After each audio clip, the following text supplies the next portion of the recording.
የደብሩ መስራች በመናፍቃን ተደብድበው ሕይወታቸው ያለፈበት ንግሥት ዘውዲቱ ብዙ ስጦታዎችን የሰጡት የመቶ ዓመታት ታሪክ ስላለው በአዲስ አበባ የመጀመሪያውና ብቸኛ የሆነው ስለ ታሪካዊው ደብረ ናዝሬት ቅዱስ ዮሴፍ ቤተክርስቲያን ምን ያህል ታውቃላችሁ? ውድ ቤተሰቦች፣ እነዚህ የቤተክርስቲያን ታሪኮች ለብዙ ሰዎች ይደርሱ ዘንድ ይህን ቪዲዮ ላይክ፣ ሼር እና ኮፒ ሊንክ፣ ሪፖስት እንዲሁም ይህን ፔጅ ፎሎ በማድረግ እንድታግዙኝ ስል እጠይቃለሁ። ደብረ ናዝሬት ቅዱስ ዮሴፍ ቤተክርስቲያን በአዲስ አበባ ሀገረ ስብከት ንፋስ ስልክ በተባለው አካባቢ የሚገኝ ቤተክርስቲያን ሲሆን የተመሰረተውም በአጼ ሚኒሊክ ዘመነ መንግስት በኃይለ ማርያም ሰራቢዮን አማካይነት በ1910 ዓመተ ምህረት ነው። በአጼ ሚኒሊክ ዘመነ መንግስት በ1901 ዓመተ ምህረት ለንጉሱ እጅግ ቅርብ የሆኑት ኃይለ ማርያም ሰራቢዮን በውስጣቸው ይመላለስ የነበረውን የእመቤታችን አገልጋይ የሆነውን ጻድቁ ቅዱስ ዮሴፍ ክብሩና ገድሉን በሚገባ ስለተረዱ በስሙ ቤተክርስቲያን ለማሳነጽ ቀን ከሌት ሲማጸኑ ቆይተዋል። ይህን ሐሳባቸውን ለንጉሱ አጼ ሚኒሊክ ቢያስረዱ ጊዜ በንጉሱ ዘንድ ተቀባይነት ስላገኙና ስለፈቀዱላቸው ለሥራ በተመደቡበት በጎንደር ክፍለ ሀገር በ1901 ዓመተ ምህረት በምዕራብ በለሳ ልዩ ስሙ ኃይላ በተባለ ቦታ ላይ በቅዱሱ ዮሴፍ ስም ቤተክርስቲያን እንዲታነጽ አድርገው አገልግሎት እንዲጀመር አደረጉ።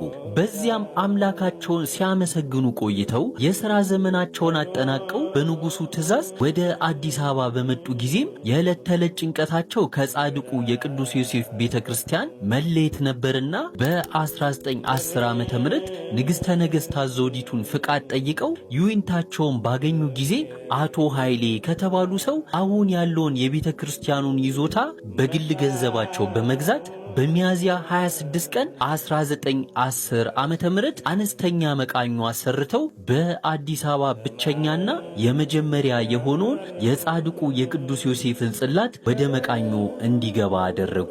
ኃይለ ማርያም ሰራቢዮን ይህን መቃኞ ካስፈጸሙ ከአንድ ዓመት በኋላ በአካባቢው ያሉ የባዕድ አምላኪዎች በመጥፎ ቅናት ተነሳስተው ባደረሰባቸው ድብደባ ሳቢያ ሕይወታቸው እንዳለፈ የቤተ ክርስቲያኑ ታሪክ ይገልጣል። አሁን ያለውን ሕንጻ ቤተክርስቲያን ያሰሩት ንግሥተ ነገሥት ዘውዲቱ በደጃዝማች ወዳጄ ወይም ሊጋባ አማካይነት ሲሆን ንግሥቲቱ በጊዜው 15 ጋሻ መሬት እንዲሁም የተለያዩ የብራና መጻሕፍት ለጥበቃ አገልግሎት የሚውል የአጼ ሚኒሊክ ስም ያለበት ውጅግራን ጠመንጃ እንዲሁም የተለያዩ ስጦታዎችን ለቤተክርስቲያኑ ሰጥተውት ነበር። እነዚህ የንግሥቲቱ ስጦታዎች አሁን ድረስ በቤተክርስቲያኑ በቅርስነት ተመዝግበው ይገኛሉ። በቅዱስ ዮሴፍ ቤተክርስቲያን በደባልነት ከነበሩት ብዙ ጽላቶች መካከል በአሁን ሰዓት ሳሪስ አቦ ተብሎ የሚጠራው የፈለገ ሕይወት አቡነ ገብረ መንፈስ ቅዱስ ጽላት አንዱ እንደነበር የቤተክርስቲያኑ ታሪክ ይገልጣል። ከዚህ ጽላት በተጨማሪም በ1991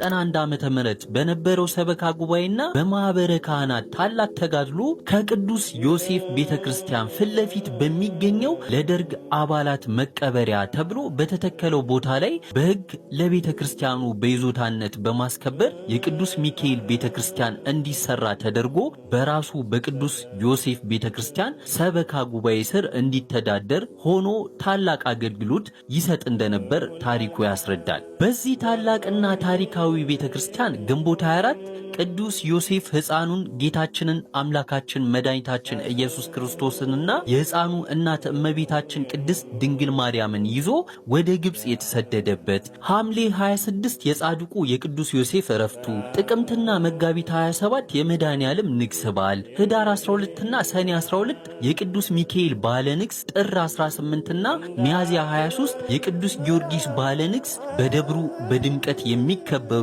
የንግስ በዓላት ናቸው።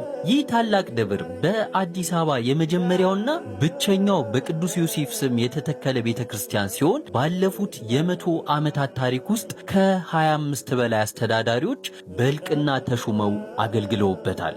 እስኪ ስለ ደብረ ናዝሬት ቅዱስ ዮሴፍ ቤተክርስቲያን የምታውቁትን ኮመንት አድርጉልኝ። በነገራችን ላይ ባዮ ላይ ያለውን የቴሌግራም ቻናሌን ብትቀላቀሉ እነዚህን የቤተክርስቲያን ታሪኮች በጽሑፍ እስከነ ምንጮቻቸው ማግኘት ትችላላችሁ። ይህ ታሪክም ለሌሎች ሰዎች እንዲደርስ ላይክ፣ ሼር፣ ኮፒ ሊንክ እንዲሁም በየቀኑ እንደዚህ ያሉ የቤተ ክርስቲያን ታሪኮች እንዲደርሷችሁ ይህንን ፔጅ ፎሎ ማድረግ እንዳይረሳ።